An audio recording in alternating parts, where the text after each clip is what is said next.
The ECG debt, yes, we've been discussing with Ministry of Finance. Ministry of Finance has made some provision in the budget to address some portion of the debt, but we'll continue to negotiate with all the agency and stakeholder players so that eventually we can deal with this debt. Thank you. God bless us.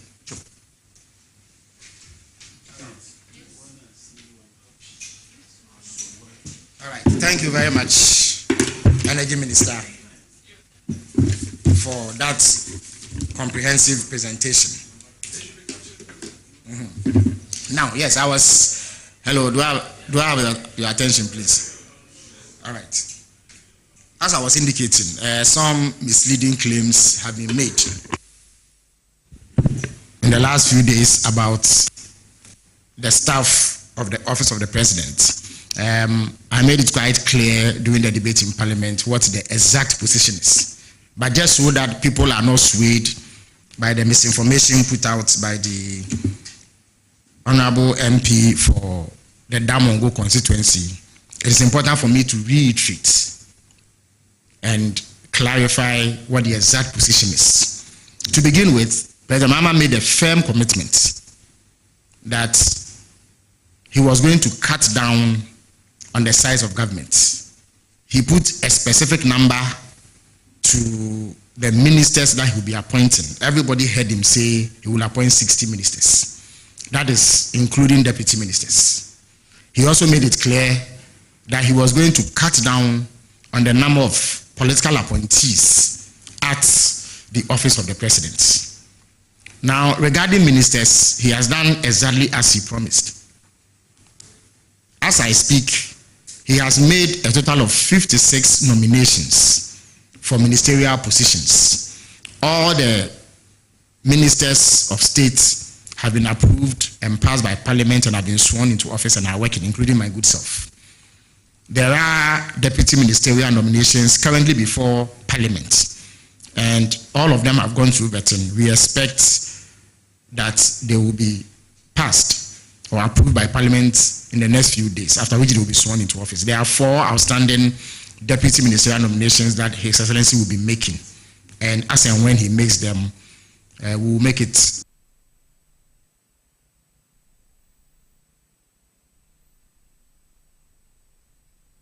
the President is making up for the shortfall in ministers with appointments at the presidency. And it is particularly disappointing because he once worked here as a deputy chief of staff. And so you would expect that he will be familiar with these matters and the positions thereof. Let me put it on record that everybody who has been appointed as a presidential staffer has been named in a statement put out by myself. So currently, there are 27 presidential staffers. All of them were publicly announced, unlike in the past, where we only learned of them when the president submits a list of the presidential staff to Parliament.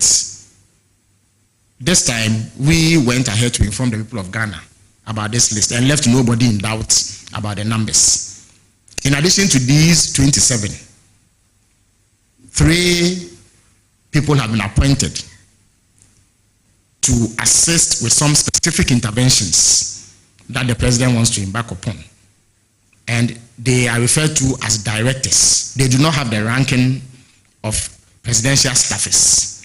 At best, they can be described as presidential aides. There are just 3 of them. If you add it to the list of staffers, that is 30.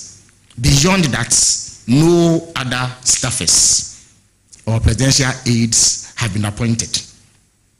Now, if you go to 2017, when the MPP first came to office, they had a total of 27 staffers and 256 political appointees. That is people that they gave all manner of names to, 256 of them. They also had 9 ministers of state. 9 ministers of state who worked at the presidency, but you can count them amongst the 126 ministers or so that were appointed. This was 2017. In 2020, when they presented the presidential staff list, I beg your pardon, to Parliament, there were 36 presidential staffers and 270 political appointees at the office of the president. Mind you, I have not spoken about the civil servants. There were over 700 civil servants who worked under the office of the president under the MPP. By and large, that number has remained same, barring some change. Now, these are civil servants who are seconded to the office of the president. They come from various government departments and agencies. So often in the analysis, they are not factored in terms of additions that have been made to the size of government. We often highlight the numbers of political appointees. So there were 306 political appointees under the MPP in 2020. In 2022, and I have all those reports, they presented those reports to Parliament, so they are matters of public record, and you can verify for yourself. When they presented the reports for 2022, it turned out that there were 44 presidential staffers and 292 political appointees. So in all, there were 336 political appointees who worked in the office of the president under the MPP in the year 2022. The numbers remain the same for 2023 and 2024. President Mahama will come nowhere close to this number. So currently there are 30 people you can call presidential staffers or presidential aides, some of whom are classified as directors who work under the office of the president.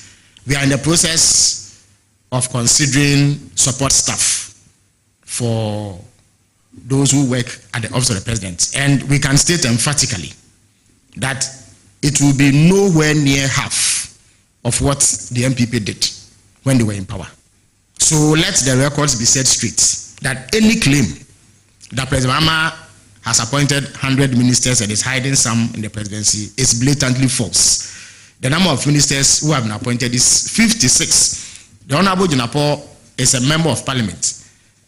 On a number of occasions, he has been at the appointment committee where he has joined the vetting of these ministerial nominees, and so he knows that there are no 100 ministers. And then when it comes to the staff at the office of the president, President Mahama has committed to reducing the numbers drastically. And therefore, by every account, this government will be the smallest in the history of Ghana. And the reason why that is important is that it enables the government to make significant savings. As I noted during my contribution to the debate on the message on the state of the nation, if in the past there were 126 ministers and you reduce the number to 60, that is 66 less Land Cruisers that you have to buy. We all know the price of a Land Cruiser today. It is anything between $100,000 and $120,000, which if you convert to Ghana cedis, is almost 2 million Ghana cedis.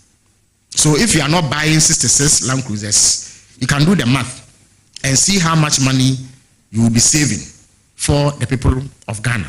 We are talking in excess of 300 million Ghana cedis just on vehicles alone. Now, ministers are also often given saloon cars, and a saloon car given to a minister can range from anything between $40,000 to $50,000.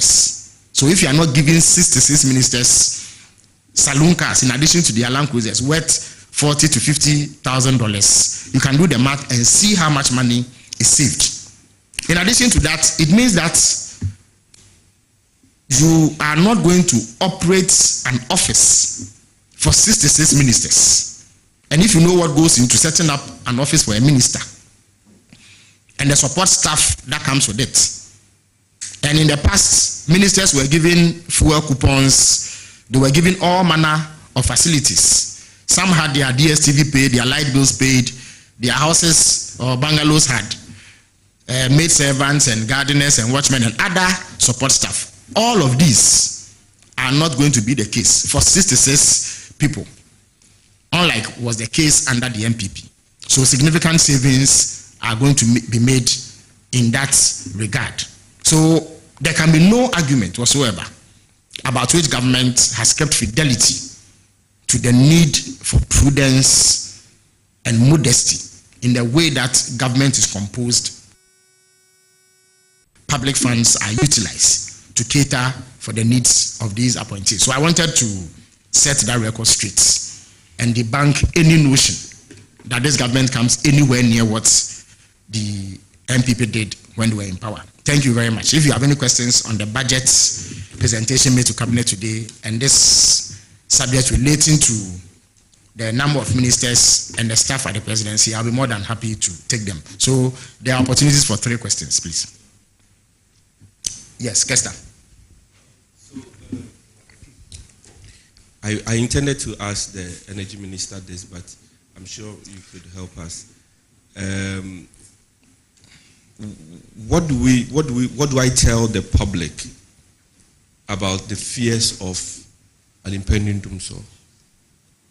Well, the minister alleged that fear. There's no Dumsor aspect. Dumsor means planned load shedding because generation capacity okay, the lights has exercised. Yeah, there are sometimes the lights can go off and then they come on. Those are due to localized faults. Maybe a transformer has blown or so there's some problem with the distribution. But when you say Dumsor, what we have come to know, it is just that, for instance, we need 4,000 megawatts of power to satisfy peak demand, but we are only able to produce, say, 2,800. So there's a shortfall of 1,200. And the way you make up for that is to switch off lights in certain parts of the country so that what you produce will suffice. The minister has made it clear that that is not happening at the moment. Okay, and also with regards to September, I didn't get what we were going to do actually to for the shortfall that was going to come. He said it was the subject. It was the subject of the cabinet briefing, and adequate measures will be put in place to forestall that. But for now, we don't know actually what we're going to do. No, what will be done is exactly known. Okay, so what matters at the end of the day is that the lights do not go off. So government has to take some steps, just like we did when we came into power, and the MPP government failed to make provision for alternative fuel sources, given the routine maintenance that the WAPCO pipeline was going to undergo. We spent $175 million in 1 month to buy fuel in order to forestall those cuts. So we have the capacity to do what it takes to avert any difficulty. He only highlighted that as a manifestation of the poor management of the energy sector by the previous government. The reason why that has happened is that they failed to carry out some maintenance that needed to be done. And to be able to do that, you need to procure alternative sources of fuel. Because they were unable to do that, they have had to shift these maintenances to later dates. And as and when the time is due, you have these threats. But those threats will be met because government has what it takes to resolve them. Okay. This is on the budget. Because we have aid supporting our budget, the president assured that they were going to have other means of supporting that. Has there been any aid cuts? Is this budget beyond the affected by? Yes, the USAID, the shortfall in the USAID financing because of the policy by the Trump administration to scrap that agency or to defund that agency. The president issued a directive several weeks ago to the finance minister to ensure that he makes adequate provision in the budget to cover the shortfall. And indeed, the finance minister has given indication in his presentation today that that will be done, especially so that critical investments to areas such as health and education do not suffer. Yes. Yes, Max, and then... Yes. Okay, so this budget actually sets the tone for the fulfillment of President Mahama's 120-day social contract with Ghanaians. I want to find out, at this cabinet meeting, were there discussions on the promise to scrap what has been described as a draconian, obnoxious taxes like the e-levy, the betting tax, the COVID-19 levy? Were there discussions on scrapping them? Will they find space in this particular budget? And also, is there going to be any funds allocated to some promises like the Ijumera, the 1 million coders program, the seed money for the Women's Development Bank? Because we're told that all of these would happen within the 120 days of President Mahama's government. Secondly, my second question, currency stability is crucial to the health of every economy. If mismanaged, things are likely to spiral out of control. You're likely to have increases in prices of fuel, petroleum products, and all of that. I want to find out what the John Mahama administration is going to do to keep a leash on the Ghanaian currency, the cedi, against major trading currencies. I'm saying this with the benefit of hindsight, with what we've seen, with what has happened, in the past. I don't know if I can ask a third one. No, you can't.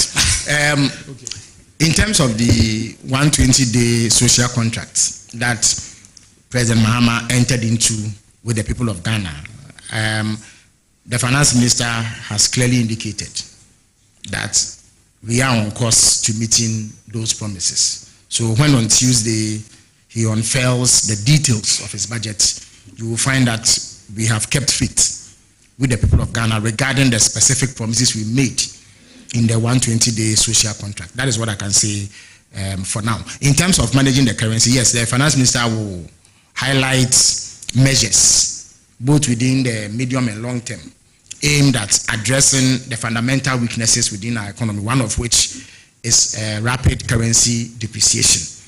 And in concert with development partners and other stakeholders within the economy, appropriate responses will be prescribed for addressing this perennial challenge of currency depreciation. The final question. Okay, maybe let's make an exception for. Okay. Yes, last year. Mine still has to do. No, Seth, you still have not asked your question, so you can. I'll make an exception for you. Oh, okay, all right. Thanks for not replicating the question. Yes. Which answer were you looking for? On what? But I have told you that the 120-day social contract will be kept, and I suppose that you can make your own deductions from it. It's okay. Bear with me to take you back a little steps back. The energy minister, unfortunately, he didn't stay to give us follow-up questions on the gas plant. It's a very, very critical sector. We know the Atuabo gas processing plant cost us $1 billion US dollars. Mm-hmm. How much will this cost? And then what will be the capacity of this one we are talking about? Well, this question is a bit premature, because discussions around it have not even been concluded, and therefore it will be improper at this stage to be bandying about figures. But when government is ready to roll it out, all the details surrounding it will be made public, just like we did with the Atuabo gas processing plant. At the end of the day, it is the money belonging to the people of Ghana that will be used. So nothing will be hidden in terms of fine details of this project regarding costs, capacity, and benefits thereof. Yes, the brouhaha between you and the opposition regarding the staffing of the presidency can only be settled if you give to Parliament the number of staffers or staffs who work at the presidency. When would the government of your administration be given the list to Parliament? Well, the law is very clear on the timelines. We are nowhere near that timeline. We are at least 11 months or so from that timeline. And when the time comes, that will be done. In any event, as I've indicated, everybody who has been appointed as a staffer has been named publicly. And you agree, you have been in the media. No such thing happened under the MPP. You only found out when the list was presented to Parliament. But we have been proactive and more transparent, and we have done so. Yeah. All right, so thank you very much. Yes. Okay, all right. Last question. Okay, all right. Oh, you can come if it's a burning question, if it's different from what has been asked. Yeah.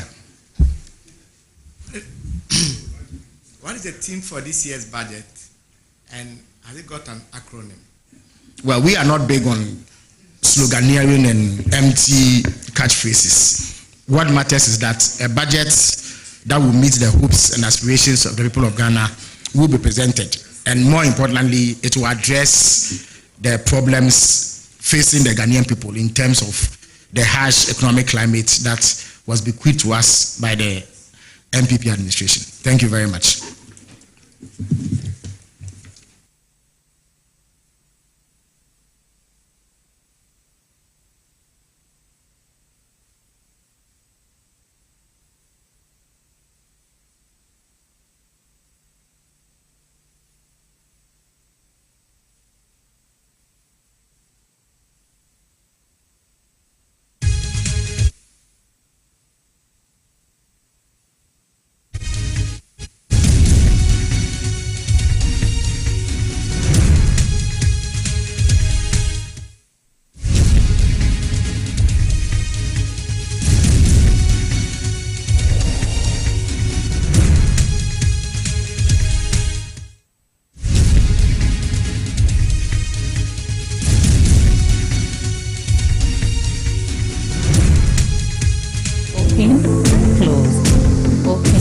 you build more muscle, it helps with aging